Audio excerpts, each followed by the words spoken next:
Good morning. My name is Carolyn. I am the agricultural educator at CC of Yates County, and I am here to actually do take 2 of making sourdough starters at home.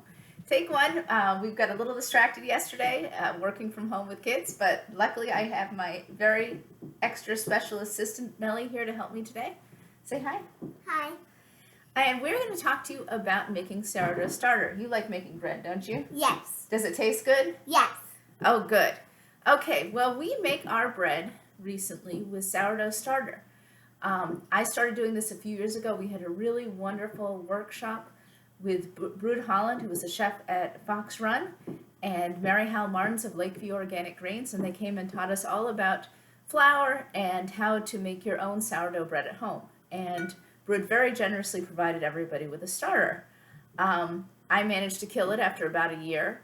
And so in my desperation, I decided to look up instructions and make my own starter, and I realized how simple it was. And it's made making sourdough much more relaxing to me because I know if I do that again, no problem. So what is a sourdough starter? Well, you know when you buy the yeast at the store and it's in a little jar, that is just yeast. It is made from a single strain of yeast, Saccharomyces. I can't remember which Saccharomyces, but it is a single strain of yeast. It's very reliable. You know how it's going to behave. It can sit in your fridge. But it really just does the one thing. So it makes your bread rise. It's fluffy. It gives it that yeasty flavor.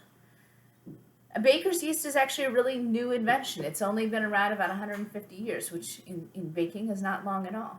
A sourdough starter, however, is made of wild yeast and also lactic acid bacteria, which I'll call LABs.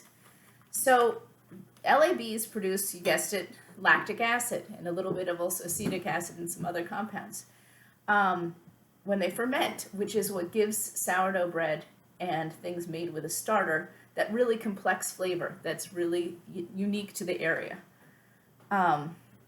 So as opposed to a commercial yeast, a starter will provide a much wider range of flavors and textures. Though once you have your starter made, you can really predict what your bread's going to taste like. It's not going to be different each batch. Not particularly. So although you can have a lot of commercial yeast is quite dependable, a sourdough starter, once mature and adapt to your location, can be quite reliable and sturdy as well. And as I said, you know, each location has its own distinct population of bacterial yeast. If you took a sourdough starter from, the famous sourdoughs of San Francisco and brought it here, it would taste like that for maybe one batch. But after that, the flavor would evolve. And after about a year or two, working from home. Hey. And after about a year or two, it would taste like maybe a starter that you had started at home because the yeast and the bacteria would have been replaced by your own native yeast activity and bacteria. I consider this a bonus. I like the idea of terroir. I like the idea of something being completely unique to your house and your area. Makes it a little bit more special to me. So you can adopt a starter from someone else and it will end up tasting kind of like what your starter tasted like here. I actually have 2 starters. One I got from a dear friend, Jan, who's also a master gardener, and she gave it to me when my first starter died, but I'd already started this other little starter on the counter, which the day after she gave it to me just sprang to life and bubbled all over the counter. And so I named that one Wild Child, and then I have my original starter from Jan as well in the fridge. But honestly, after about a year of using them, they look and behave the same. Wild Child has calmed down considerably, and my, Steadfast King Arthur starter is a little bit more bubbly, a little bit more rambunctious than it used to be. So how do you actually make a starter? Well, you have 2 ingredients, and this is actually the magic of making bread at all, is with just flour, water, and salt. You can make the best loaf of bread you've ever had in your life. And I know flour is getting low right now. We just went yesterday to Oak Hill and restocked up because we do a lot of bread. But this you don't need that much to get a good starter going. And it's really a fun activity. It's actually great to do with kids because they can learn a little bit about microbiology. And if anybody is interested in learning more, if you've got a high school student you want to teach them about what goes into a starter, just email me at cb239@cornell.edu and I can send you piles of information on these. So what we're going to start with to make a sourdough starter is about 1 heaped up cup of flour.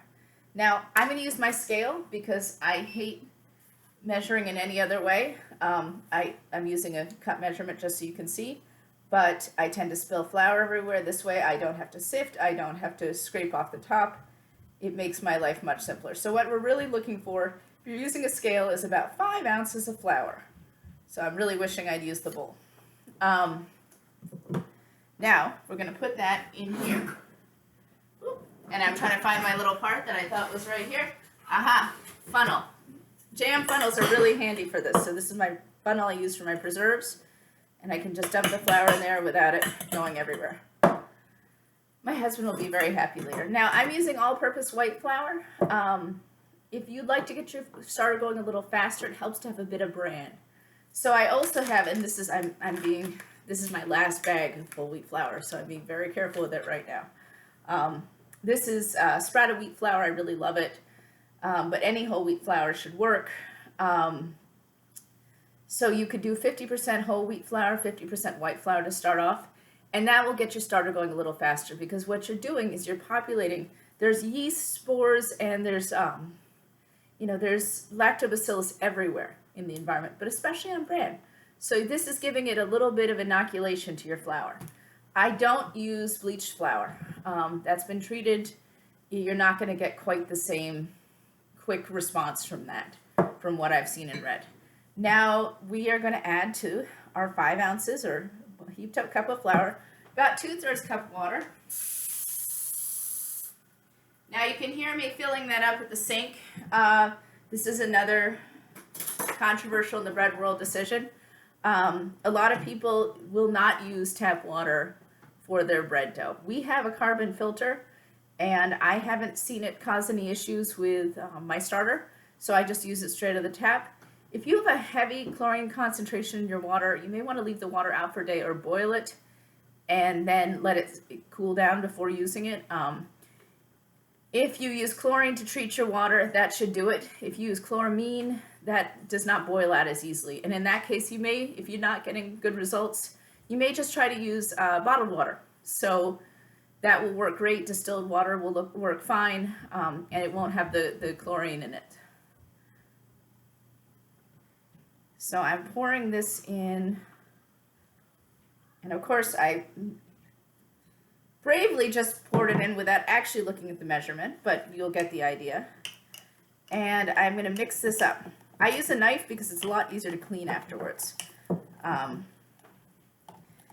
You're going to want it fairly thick because it's going to look really thick right now, but when it sits for a while, it actually will, all the flour will have hydrated, and then it will become quite a bit more runny. So actually this needs a little bit more, and since we were talking about it and I'm feeling guilty that I'm not giving it its proper environment, I'm going to add a little bit more. I'm going to add a little bit of my whole wheat flour. So you can just do a little bit of whole wheat flour too. So let me show you kind of the consistency I'm looking for. See, it'll drip off the knife, but it's a slow drip. I don't think you can actually see it in there. If I put it on its side, it will drip down the side, but it's more like a kind of thicker dough. Not something you could knead, but definitely thicker than you would for most cakes or pancakes. And it holds its shape in the jar. Another time you can't see it, but just use your imagination. So now we're going to leave this uncovered for a few hours. I can send you better directions with very specific numbers. I leave it uncovered till I remember, so usually anywhere between 2 and 5 hours. So you're just letting the beautiful flour mixture, lots of food, be exposed to the air. There are plenty of wild yeast in your floating around your house. Lactobacillus is very common, and they will come. They are already in here for me mixing it up.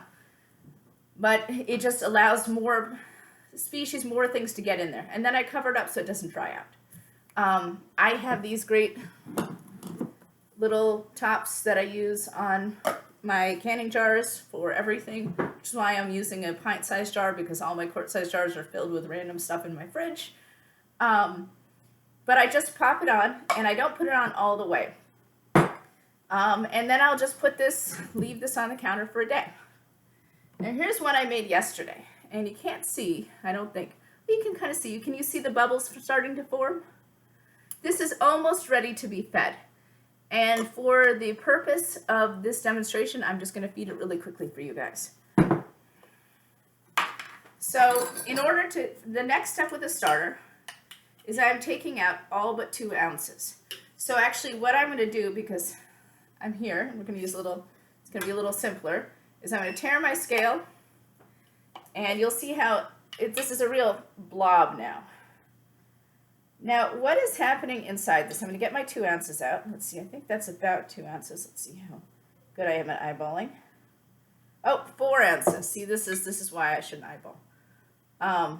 But you can really see it's thick. It's quite elastic. That's the gluten in it, the proteins. Now, what is going on in this right now? So, right now, we are having an ecological succession. So in this, we've got our fungi and bacteria, and they are kind of warring it out until they reach a steady state. So you're going to get all sorts of wild yeast in here. Some are not the ones you want. So you're going to, as this starter keeps going, you're going to smell some really funky things. It may smell really sour. It may smell like stinky socks. It is not something that you might you might be kind of panicky because you're like, this is not what I want my bread to taste like. But after about 5 to 10 days, depending on your environment, this is going to become quite pleasant smelling. It'll smell a little like yogurt. It'll smell a little tart. Those kind of lactobacillus smells will start to come through. It will be bubbly. So I forgot my next step. So I've got my 2 ounces of starter, and then I'm going to add a half a cup of flour this time. So I'll just use this, or I'm in a rush. I have a meeting with my boss in 3 minutes. So here we go, 3 ounces of flour, and then a 1/4 cup of water. I mix that up. I let it sit till tomorrow, same time, same place, do the exact same thing again. And it's going to go through all these stages, smelling funny, looking a little weird. But when you know it's done is when after you feed it within about 5 or 10 hours, it will double in size. So I actually recommend working with a quart-sized jar because when it doubles, it really doubles and your counter is covered in starter. So, and in fact, put a quart-sized jar on a plate because at some point it will be rambunctious, when they're young.